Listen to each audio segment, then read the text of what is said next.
Welcome to today's lesson in physics. Today we are discussing impulse and law of conservation of momentum. Law of conservation of linear momentum. As I mentioned in the previous session, impulse is a topic which is not there in the syllabus. But to continue with the further topics, we need to know what is meant by impulse. So let's discuss what is meant by impulse. The effectiveness of a force in producing motion or change in motion depends not only upon the magnitude of force but also on the time for which the force acts. This is very evident from our daily life situations also.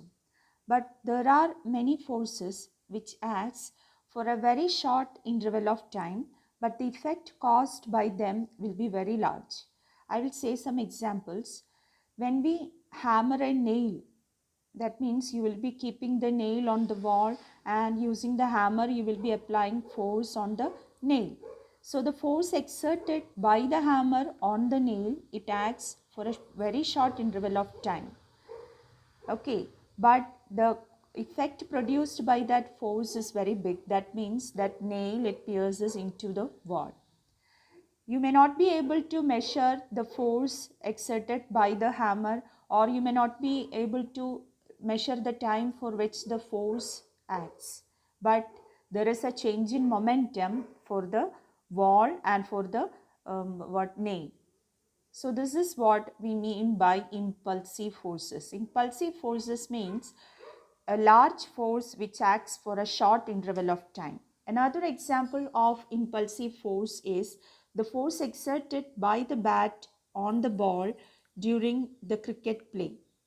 Or when we kick the football, the force exerted by the leg on the ball. All these are examples of impulsive force because we may not be able to measure the force, but there is an effect of the force and the time also is not measurable. In case of such forces, that means impulsive forces, the effect of that force can be expressed in terms of a quantity called impulse. So impulse is defined as the product of force and time interval. The magnitude, the product of force and time interval gives you the impulse. So from Newton's second law of motion, we know F is equal to delta P by delta T. F is equal to delta P by delta T, where delta P is the change in momentum and delta T is the time in which that change in momentum takes place.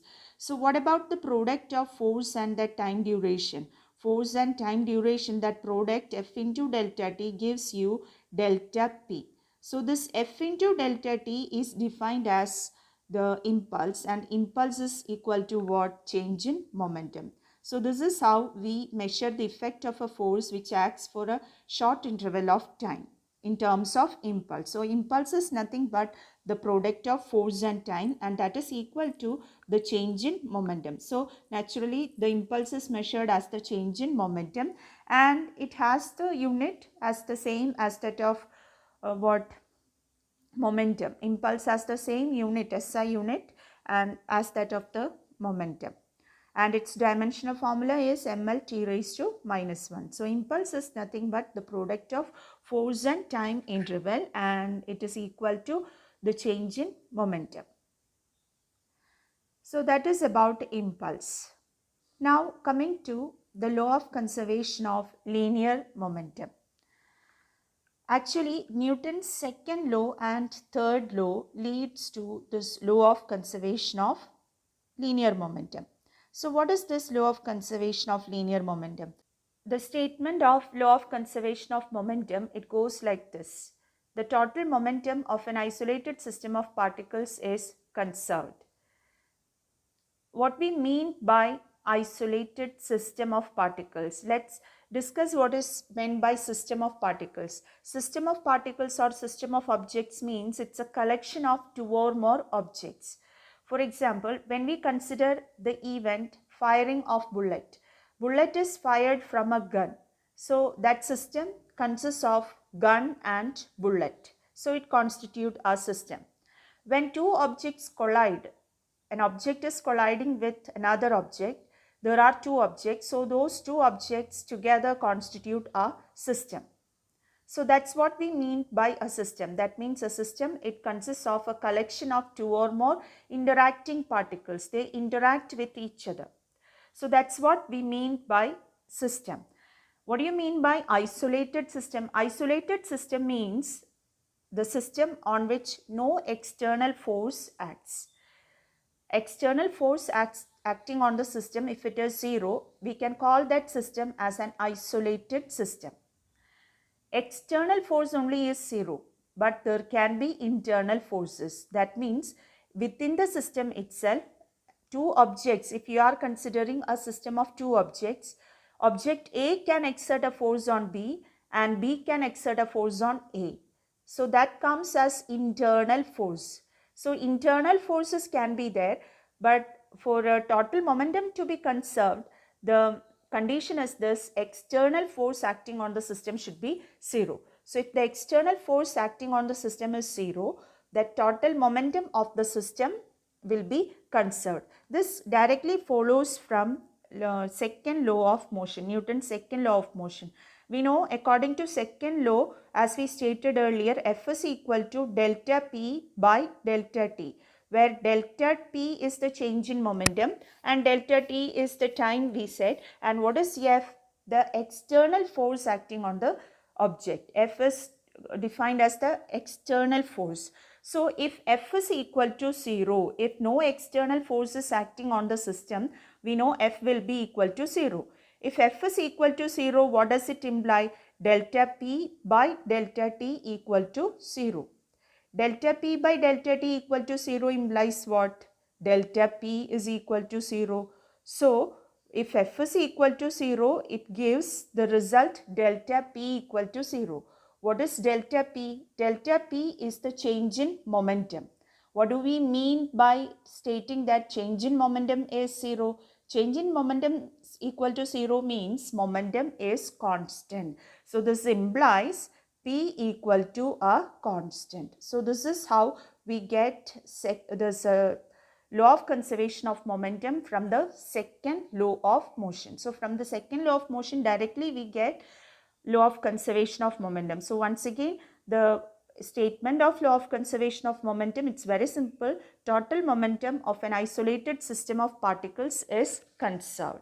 Your system means collection of two or more objects, and isolated system means the external force acting on the system is zero. So that's what law of conservation of linear momentum. Now let's discuss the law of conservation of momentum with the help of an example. The example of recoil of gun. You know, the recoil of gun means when a bullet is fired from a gun, due to the reaction force exerted on the gun by the bullet, the gun will be moving backward. That backward movement of the gun is called as recoil. So how can we prove that momentum remains constant in the case of this gun bullet system? That's what we are discussing. We know when the bullet is fired from the gun, suppose the force exerted by the bullet on the or by the gun on the bullet, let it be F. So F is the force exerted by the gun on the bullet, and by the third law of motion, an equal and opposite force is exerted by the bullet on the gun. Since it is equal and opposite, the force exerted on the gun will be minus F, means equal in magnitude and opposite in direction. And we know the two forces, they act for a very short interval of time. So we can measure the impulse. The impulse is given by F into delta T. So if F into delta T, that is the impulse of that bullet, minus F into delta T will be the impulse on the gun. That means change in momentum for the bullet will be F into delta T, and the change in momentum for the gun, it will be minus F into delta T. And we know the change in momentum means what? Here the linear momentum itself, because both the gun and bullet, they are at rest before firing. Before firing, both of them have zero momentum, and after firing, the momentum is F into delta T for the bullet and minus F into delta T for the gun, because initial momentum is zero. So if PB is the momentum of the bullet after firing and PG is the recoil momentum of the gun, then we can write that PG will be equal to minus PB, because F into delta T, no, we already stated F into delta T equal to minus F delta T. So F into delta T is the momentum of the bullet, so that is PB, minus F into delta T means that is minus PG. So we have PB is equal to, or PG is equal to minus PB, or PB plus PG is equal to 0. That is, the total linear momentum of the gun bullet system is conserved. That is equal to 0 means what? Before firing the total momentum is 0. So after firing also the total momentum should be equal to 0. That's what we mean by PB plus PG equal to 0. Okay, so that is the example of, so this recoil of gun comes as the example for both the laws, that means third law and the law of conservation of momentum. Now the same thing can be proved by taking the case of collision of two objects. Now we discuss the proof of law of conservation of momentum using the Newton's third law. In the case of collision of two objects, we consider the collision of two objects MA and MB are their masses. Their velocities before collision are UA and UB. After collision, their velocities becomes VA and PB. And here comes our top point of discussion, that is during collision. During collision, what is happening? A is exerting a force on B and B exerts a force on A. We take the force exerted on B by A as FBA and force exerted on A by B as FAB. So FBA is the force on B and FAB is the force on A exerted by the other one. Okay, and it is an interactive force, that means mutual interaction between A and B. So the external force acting can be taken to be 0. Now, as a result of these two forces, there will be a change in momentum for A and B. And from second law of motion, we know the force on A changes the momentum of A. So we can say that FAB, the force acting on A, changes the momentum of A from PA to P dash A. So PA is changed from PA to P dash A as a result of FAB. Okay, FAB changes momentum of A from PA to PA dash. Similarly, momentum of B is changed from PB to PB dash.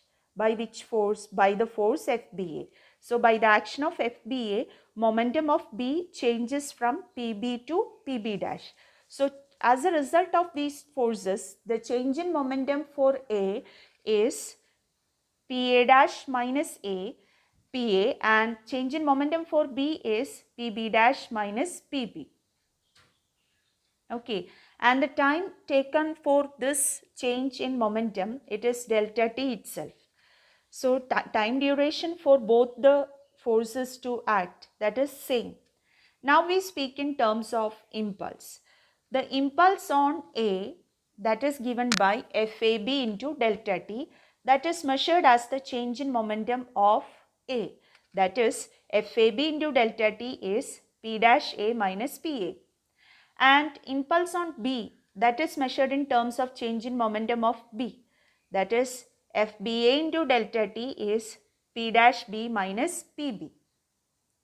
Now, we know from third law, these two forces, that means FAB and FBA, they are equal and opposite. Being action and reaction, they are equal in magnitude and opposite in direction. So we can write FAB equal to minus FBA, and from that it follows that FAB into delta T, that is equal to, so FAB into delta T equal to minus FBA into delta T. So we have FAB delta T equal to minus FBA delta T. So substitute for FAB delta T and minus FBA delta T. We have P dash A minus PA is equal to minus of PB dash minus PB. Okay. So just expand the bracket and rearrange. Take the dash terms to left hand side and the other terms to right hand side. We have P dash A plus P dash B is equal to PA plus PB. So what is P dash A plus P dash B? That is the total momentum after collision, and PA plus PB is total momentum before collision. So this statement, this equation shows that total momentum of the two objects before collision is equal to total momentum after collision, or that is the statement of law of conservation of momentum, and that is the proof for law of conservation of momentum considering the collision of two objects. Now, for the recoil of gun, we can obtain an expression for that recoil velocity. So, we consider the gun of mass m, bullet of mass small letter m. Before firing, we know both of them are at rest, and after firing, let capital letter V and small letter v be the velocity of the gun and bullet respectively. So, we know the change in momentum of the bullet after firing will be m into v, small letter m into v, and the change in momentum of the gun after firing will be m into capital letter V. And since we already proved that PB is equal to minus PG, we can write like MV is equal to, that means m into V, that is equal to minus m into V.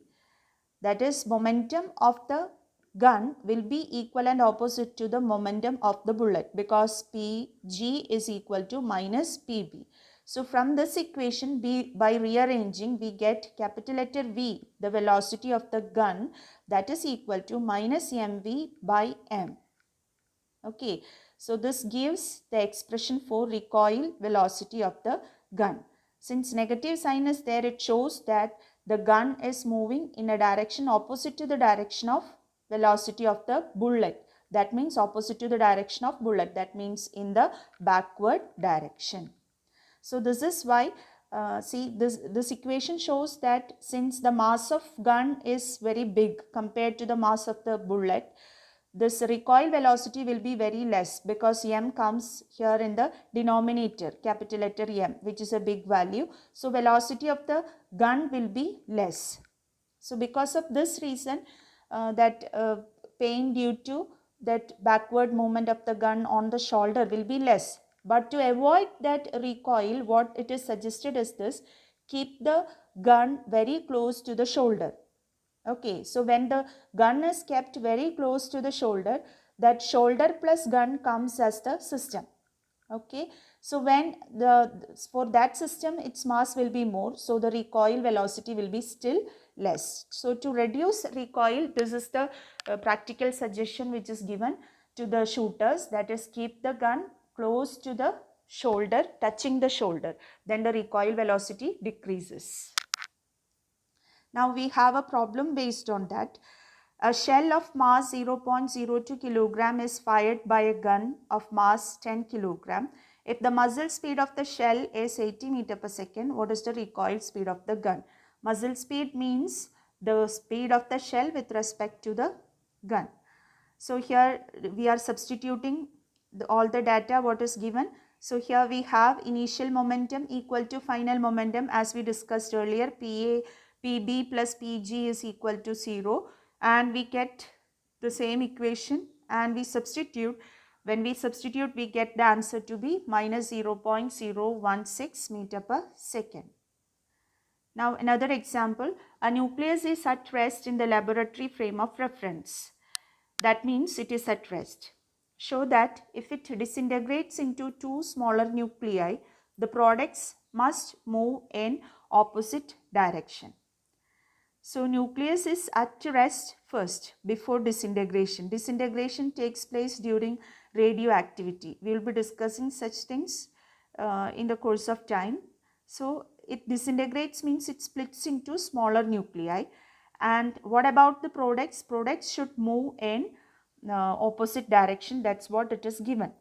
So we are considering capital letter M to be the mass of the nucleus at rest, and M1 and M2 are the products after disintegration. Suppose they are moving with velocities V1 and V2 after disintegration. So we know total momentum before disintegration is 0 because the nucleus is at rest. So what will be the momentum after disintegration? It will be m1v1 plus m2v2. But according to law of conservation of momentum, the total momentum after disintegration should be equal to total momentum before disintegration. So m1v1 plus m2v2 should be equal to 0. So rearranging, we get v2 is equal to minus m2 by m1 into v1. So here one negative sign is there. That negative sign shows that v2 is opposite in direction to v1 because m1 and m2 they are scalar constants. So that negative sign shows the direction of v2. So negative sign means it is opposite to the direction of v1. Here you have v1. So that means m1 and m2 they are moving in opposite direction. So after the disintegration, the two nuclei, the product nuclei, they should move in opposite direction. That's what we conclude. So only this much for today. Thank you.